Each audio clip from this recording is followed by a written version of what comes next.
երկրի ղեկավարը մեկ օրով ինչը կփոխեիք։ Երևի թե խցանումների հետ խնդիրը կլուծեի, որտեղ իմ կարծիքով ընդհանուր ինֆրաստրուկտուրան եւ ճանապարհների գծերը շատ սխալ է։ Ամենաառաջինը կփոխեի զինվորների ապրելակերպը, ամեն ինչ կապահովեի, սնունդից բռնած մնալու տեղով, վրաններով, ամենաառաջի հարցը զինվորների հարցը կլուծեի, երկրորդ հարցն էլ անապահով ընտանիքներին կօգնեի։ Գիտեք, ես կուզեի ոչ թե ղեկավարին փոխել, այլ ժողովրդին փոխել։ Գիտեք, ամեն երկրում, ամեն ժողովուրդ արժանի է իր ղեկավարին։ Վերցնենք Չեչնիան, Ռուսաստան, Հայաստան, առաջինը մենք պետք է փոխենք նոր ղեկավարը։ Ինչքան էլ լավ ղեկավար կա, եթե մենք իրար չենք սիրում, ղեկավար ոչ մեկ չի անի։ Վստահում եք ընտրական գործունեությանը Հայաստանում։ Ընտրությունները արդար եղել են Հայաստանում։ Ոչ մի անգամ, բոլորը իրանց զորբայությամբ են ընդունվել։ Հիմա Փաշինյանն էլ է զորբայությամբ ուզում ընդունվի, բայց մեր ոչ մեկս չենք տալու Փաշինյանին ձայն։ Ընտրությունը անելու եմ այլ ընտրանքի։ Ոչ նախկիններն էին մի բան, ոչ ներկան։ Իմ կարծիքով։ Ես գիտեմ, որ ցույց չեք տալի, ես նիկոլական եմ։ Հա,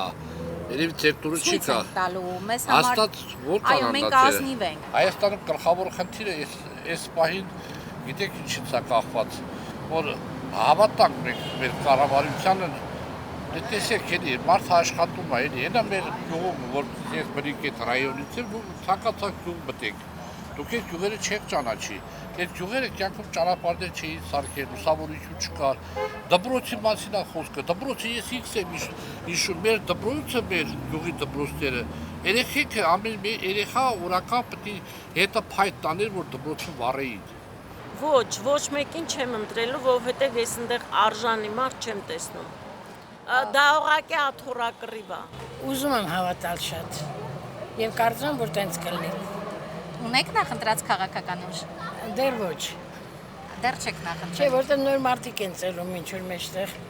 Այսօր ձեր թոշակը բավարարում է ձեր հիմնական կարիքները։ Իհարկե ոչ։ 40,000 է դարձել։ Չէ, ոչ մի բան չի բավարարում։ Գնաճը ազդել է ձեր գործունեության վրա։ Այո։ Չի բավարարում։ Ես միշտ ասել եմ, ասում եմ ու կասեմ, որ ես հիմա գոյատևում եմ, չեմ ապրում։ Ես ապրել եմ պարոն Քոչարյանի ժամանակով։ Որոշ չափով բավարարում, այո։ Իսկ գնաճը ազդել է ձեզ վրա։ Շատ սարսափելի ձևով։